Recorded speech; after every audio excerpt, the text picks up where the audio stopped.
Are you finding the rules around gaining and losing strength on your Lorcana characters a little confusing? Let's go over it in detail right now and get everything cleaned up for you. We're going to look at this through the lens of one specific interaction, but the same will apply to any ability modifiers, both negative and positive.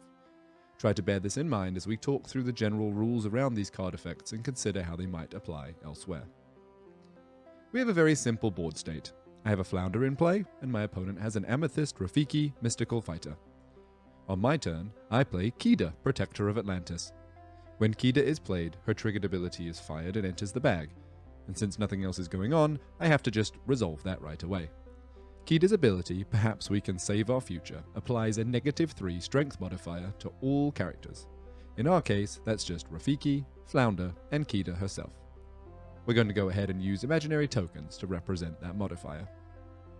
You'll note that Rafiki already has 0 strength. It might seem strange to reduce a character's strength into the negative, but it is possible.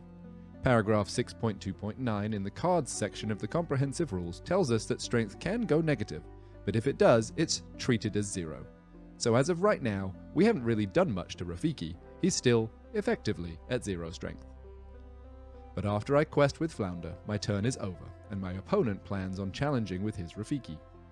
He declares that he is challenging, and Rafiki's challenger ability kicks in, giving him +3 strength for the duration of the challenge. Let's place another token to represent the challenger effect. Unfortunately for my opponent, Kida's effect is still in place. Paragraph 7.8.1.1 in the Abilities section of the Comprehensive Rules tells us that any time a new modifier is applied to a card, a new calculation is made that accounts for all existing modifiers. This means that in order to calculate Rafiki's strength during the challenge, we will take his base value of 0, subtract Kida's -3 effect, and add challenger's +3 effect.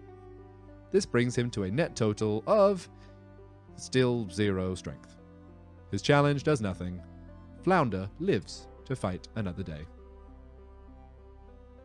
The key takeaways here are that, first of all, while an ability score can go below 0, a negative score is treated as a 0.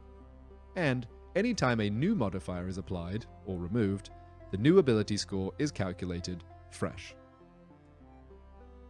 Please consider subscribing if you want to hear more rules clarifications, and follow me on Twitter or Instagram for more light-hearted googly content at Googly Glimmers. If there's anything specific you'd like me to cover, I will, as always, be checking the comments for ideas. Until next time, may all your pulls be googly.